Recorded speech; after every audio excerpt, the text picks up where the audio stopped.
Bonjour et bienvenue dans cette vidéo Deployment Automation qui va vous montrer comment déployer votre première application avec Deployment Automation, la solution de déploiement automatisé applicatif de Micro Focus. Je suis donc connecté ici à un client web Deployment Automation. Je suis sur la page d'accueil, le tableau de bord des applications qui permet de voir toutes les applications qui sont déjà paramétrées dans Deployment Automation avec un process de déploiement associé. Dans le cas de cette vidéo, je vais créer une nouvelle application que je vais appeler mon application.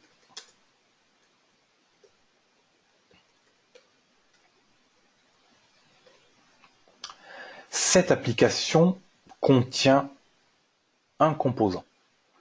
Dans le cas de Deployment Automation, chaque application doit être définie en fonction de ses composants.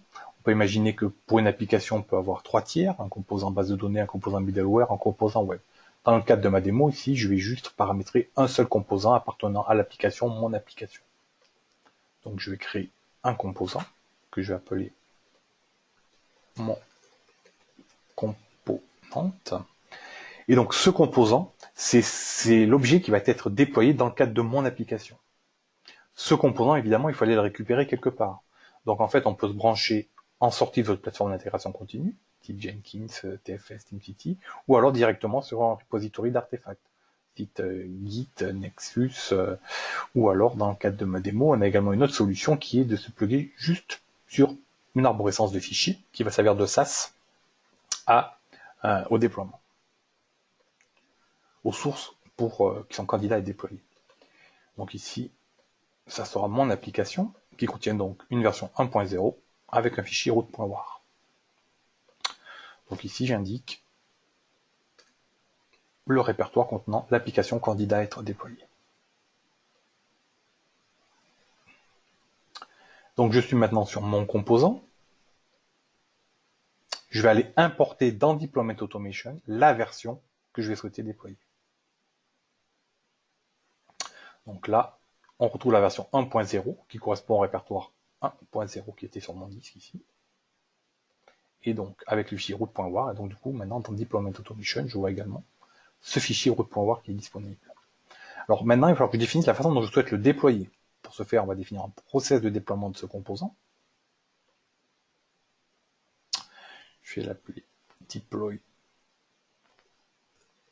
component. Et comment on définit un process de déploiement d'un composant? On se base sur la bibliothèque de plugins fournie par Deployment Automation qui vous permet de paramétrer votre logique de déploiement. Donc là, par exemple, je vais aller dire déploie-moi ma version d'application.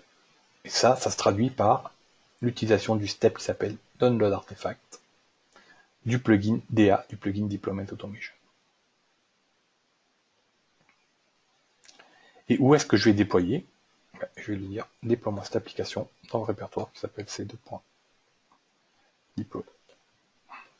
Évidemment, c'est un exemple qui est très très simple. Évidemment, aussi, on aurait pu imaginer toute une logique de déploiement avec vérification que les répertoires existent. S'ils n'existent pas, on peut les créer. Vérification que les services soient démarrés. S'ils ne sont pas démarrés, on les crée, etc., etc. Évidemment, on peut implémenter ici toute une logique qui correspond à vos besoins. Donc là, j'ai paramétré un process de déploiement. Je vais maintenant revenir au niveau de mon application. Donc au niveau de mon application, je vais retrouver ici donc mon composant que je viens de créer. Et puis mon application, dans l'hypothèse où elle aurait plusieurs composants, il faut que je définisse la logique de déploiement de tous ces composants entre eux.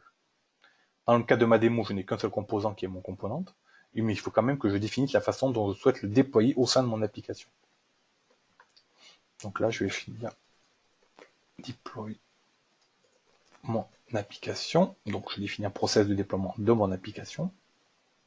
Et qu'est-ce qu'il va faire ce process de déploiement de mon application? Il va appeler le process de déploiement du composant de cette application. Donc là, dans l'ISO1, je vais retrouver mon composant et associer à ce composant la façon de le déployer à travers du process deploy component. Donc là, on est bien d'accord qu'on est en train de paramétrer le déploiement de l'application. Donc pour déployer cette application, je déploie juste ce composant. Si une application avait n composants, ici, on aurait pu déployer en parallèle ces n composants ou en série, implémenter un rollback, etc., etc. Au niveau de la définition de ce process de déploiement applicatif. Je sauvegarde mon process de déploiement applicatif. Donc maintenant, mon composant est défini pour cette application. La façon de le déployer dans le cadre de cette application est également définie. Maintenant, il me reste à définir où est-ce que je souhaite le déployer. Je souhaite le déployer dans des environnements. Il faut que je sélectionne lesquels. Je vais dire que je souhaite le déployer dans l'environnement d'intégration, par exemple. Ça, c'est une définition logique. Et associé à la définition logique, j'ai un certain nombre de machines physiques virtuelles ou dans le cloud, ce qu'on appelle des ressources, qui ont été mappées au préalable à cette vidéo. Donc, je vais lui dire, mappe-moi les machines physiques associées à cet environnement. Donc là, j'ai l'environnement d'intégration qui est candidat à recevoir cette nouvelle version d'application. Je peux évidemment associer d'autres environnements afin de créer ce qu'on appelle un pipeline. Donc là, je rajoute un deuxième environnement, par exemple. Donc là, je suis prêt à faire mon premier déploiement applicatif. Le but va être donc de pousser cette version 1.0 de mon application dans un répertoire qui s'appelle deploy ici. Pour ce faire, donc, je vais juste faire run process. J'utilise le process de déploiement applicatif qui s'appelle deployment application que je viens de définir. Je définis quelle version du composant, mon component, qui appartient à cette application et que je souhaite déployer. J'ai plusieurs façons de le sélectionner, ce composant. Bon, là, je peux le sélectionner de façon physique en spécifiant le numéro explicite, pardon, en spécifiant le numéro de la version de ce composant. Et je vais faire un submit. À ce moment-là, le déploiement se lance. Il se lance où? Il se lance sur cette machine-là, INT001, qui est associée à l'environnement d'intégration.